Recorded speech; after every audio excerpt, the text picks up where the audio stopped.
माघ की शिवरात्रि और फाल्गुन की शिवरात्रि, ये दोनों शिवरात्रि भव्यता के रूप में मनाई जाती है। दुनिया के लोग कहते हैं कि शिवरात्रि के दिन भगवान शंकर की पार्वती जी के साथ शादी हुई, ये दुनिया के लोग। और यदि जिसने शिव पुराण की कथा अगर अच्छे से सुनी हो और पढ़ी हो तो शिव जी की शादी की जो तारीख है वो ये नहीं है।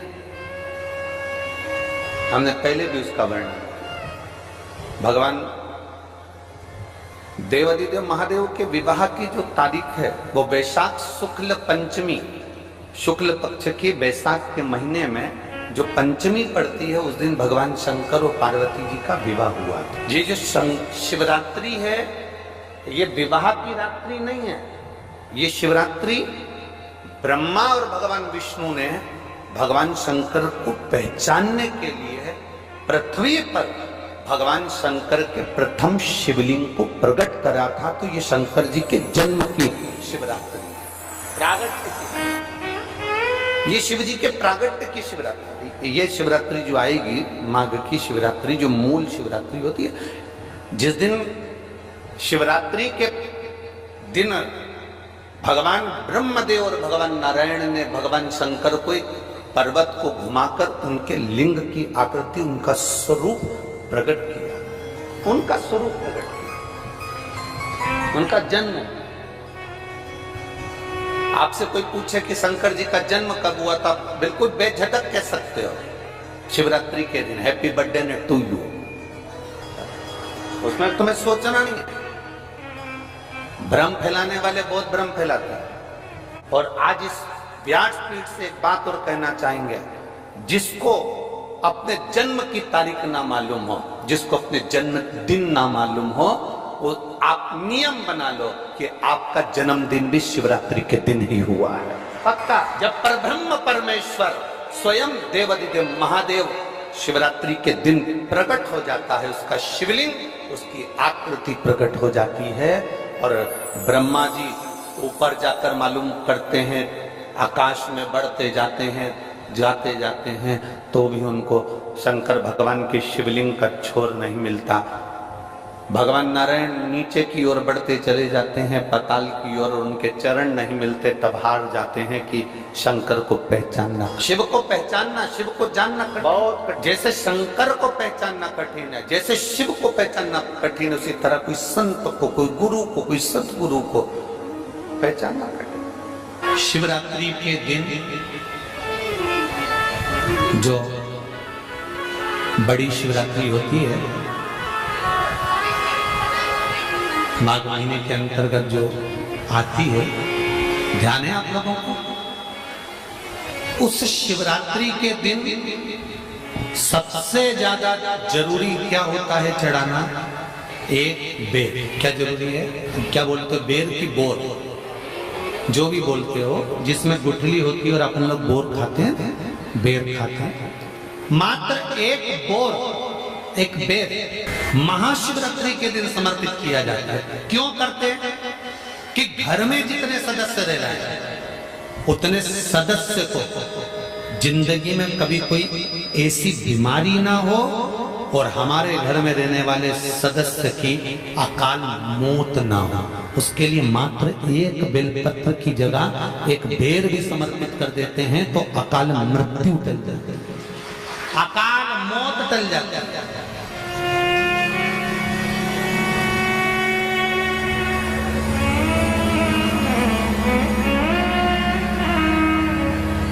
12 महीने शिवरात्रि आती है, जिसको 12 मासिक शिवरात्रि कहते हैं। हम कई लोगों से कहते हैं अगर जिंदगी में ज्यादा नियम नहीं ले सकते तो एक नियम ले लो, और उसका फल क्या होता है? ये मात्र 3 महीने की शिवरात्रि कर देते हैं, केवल 3 महीने की शिवरात्रि, ज्यादा कुछ नहीं कर सकते। हर महीने शिवरात्रि आती है, प्रत्येक शिवरात्रि के दिन 3 जगह पर दिया लगाना प्रारंभ कर दो। पहला बेलपत्री के वृक्ष के नीचे, दूसरा शंकर भगवान के मंदिर पर, तीसरा आंवले के वृक्ष के नीचे। केवल ये 3 जगह पर दिया लगाना चालू कर दो। कौन से दिन? हर महीने की जो शिवरात्रि आती है, मासिक शिवरात्रि जो आती है, आप 12 महीने का नियम बनाओ कि मैं 12 महीने की शिवरात्रि का व्रत करूं ना करूं। मैं शंकर के मंदिर में 12 महीने जो शिवरात्रि आती है उस शिवरात्रि का नियम लेती हूं कि शिवरात्रि के दिन मैं दिया लगाने 3 जगह पर जाऊंगी। पहला, बोलते जाओ जम के, बेलपत्री के नीचे। दूसरा, शंकर भगवान के मंदिर में या शिव मंदिर की चौखट पर। तीसरा, आंवले के वृक्ष के नीचे। ये 3 जगह पर आप प्रणाम कर कर, झोली पसार कर बाबा देवाधिदेव महादेव, माता लक्ष्मी और पार्वती के नाम से दिया लगाना प्रारंभ कर दीजिए। 3 महीने की शिवरात्रि पूरी हो, ये निश्चित है अगला पत्र आपका इस जगह पर मिलेगा कि बाबा ने मेरा ये कार्य किया। शंकर जी को शिवरात्रि पे क्या चढ़ाया जाता है? बेर। कितने बेर चढ़ाते हैं? शंकर जी को शिवरात्रि पर कितने बेर चढ़ते हैं? हर शिवरात्रि का एक।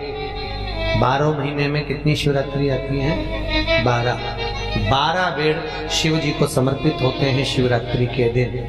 काय के लिए चढ़ाए जाते हैं? एक एक बेर का क्रम है। पहला बेर शंकर जी को जब चढ़ाते हैं तो वो वंश की वृद्धि करता है।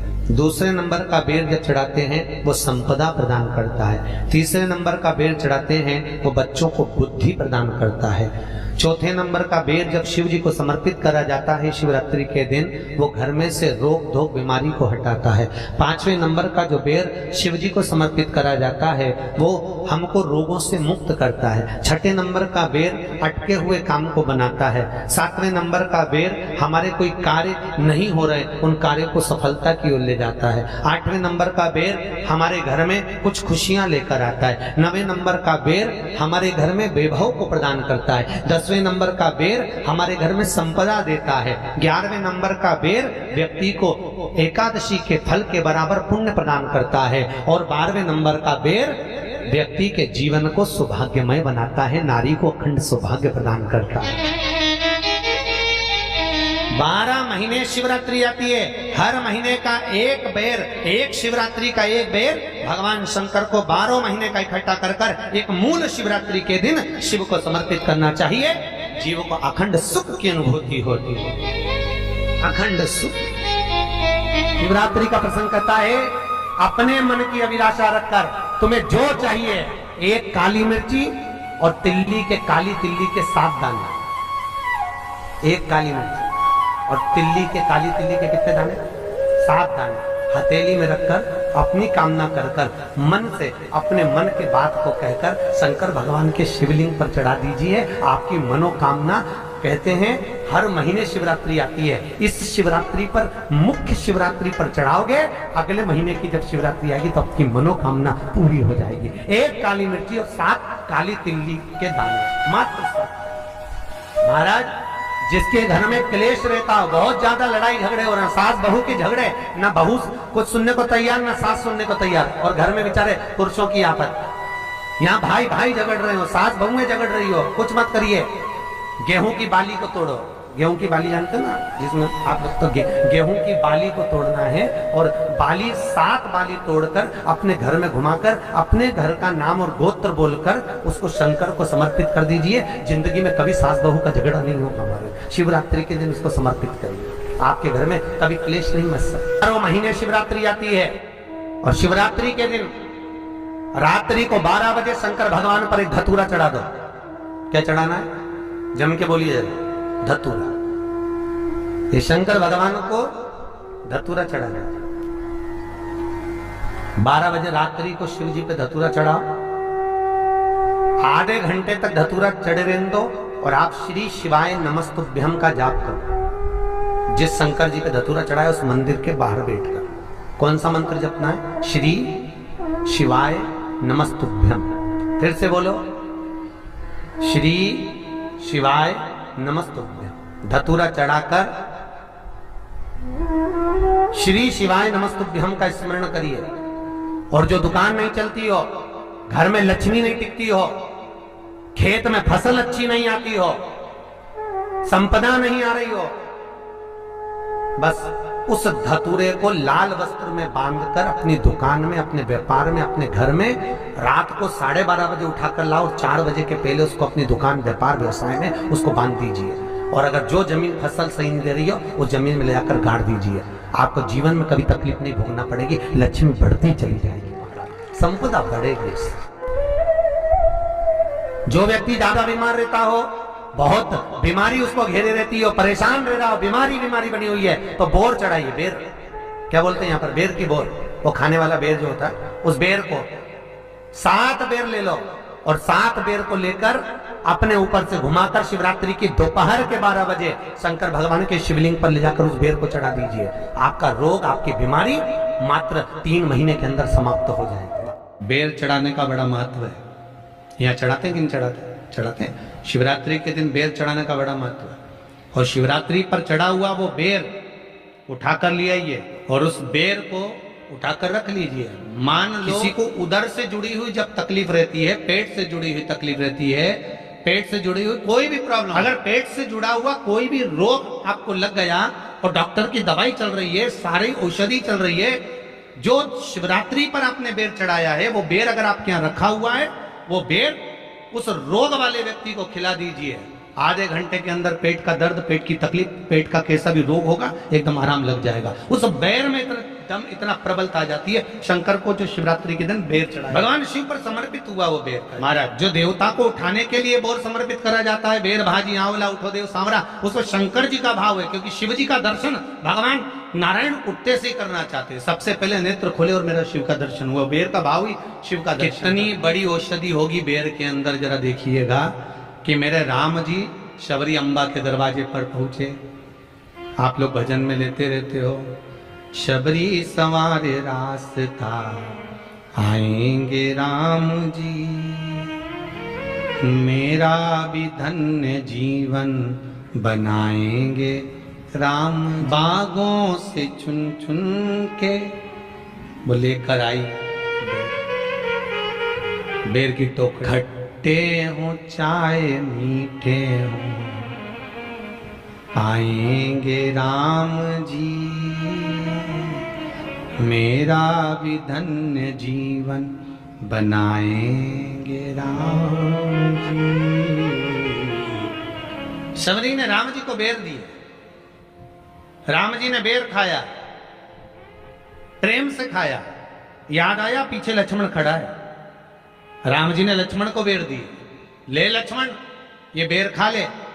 लक्ष्मण जी ने बेर लिए, लक्ष्मण जी ने बेर को देखा तो वो शबरी अम्बा अपने मुंह से झूठा करके दे रही है। लक्ष्मण जी ने बेर लिया, पास में रख लिया, फिर लिया, फिर रख लिया। सबरी जी राम जी को बेर दे, राम जी लक्ष्मण जी को बेर दे, लक्ष्मण जी वो बेर लेके पीछे फेंकते जाए। उठाए फेंका, उठाया फेंका, उठाया फेंका। अब कोई लक्ष्मण साधारण है? जब भगवान राम विष्णु है, लक्ष्मण शेषनाग है, शेषनाग अगर कोई चीज फेंकेगा तो क्या पास में फेंकेगी? उठाया फेंका, कोसों दूर जाकर गिरा। और वो बेर कब काम आया? जब लक्ष्मण जी को शक्ति लगी, बाण लगा, लक्ष्मण जी मूर्छा होकर जमीन पर पड़े। सुषेण वेद को बुलाया और वेद से बुलाकर पूछा कि लक्ष्मण कैसे उठेगा? तो कहा संजीवनी लेकर आओ। संजीवनी लेने के लिए भेजा। तब संजीवनी लेने के लिए जब श्री हनुमान जी महाराज गए, संजीवनी बूटी जब लेकर आए और लक्ष्मण जी को जो दी, तब राम जी पहचान गए ये संजीवनी कोई दूसरी नहीं है। लक्ष्मण जी को जो बेर खाने को दिया था वो बेर फेंक दिया था, उसी बेर की पत्ती है जिसको निचोड़ निचोड़ कर लक्ष्मण जी को खिलाना पड़ी है। तो राम जी रोते रोते बोले पहले ही खा लेता तो खाना नहीं पड़ता। यहाँ तो सीधी सीधी बात है। कहा पोलियो की दवाई जन्म लिए बच्चे से लेकर 5 वर्ष तक के बच्चे को पोलियो की दवाई पिलाई जाएगी। पोलियो की दवाई पियो तो हाथ पैर से विकलांग नहीं होगे। बोलो बोलते कि नहीं बोलते? पियो विकलांग नहीं होगे। जो नहीं पिएगा वो हाथ पैर से विकलांग हो जाएगा। उसी तरह शिव महापुराण की कथा, जिसका जन्म नहीं हुआ, जो माता के गर्भ में है, उससे लेकर जो मर रहा है उस तक के व्यक्ति को सुनाई जाएगी। पोलियो की दवाई नहीं पियोगे, हाथ पैर से विकलांग हो जाओगे, शिव महापुराण नहीं सुनोगे तो काम, लोभ, विषय, आसक्ति से विकलांग हो जाओगे। इसलिए सुनो, ये सुनने का विषय है।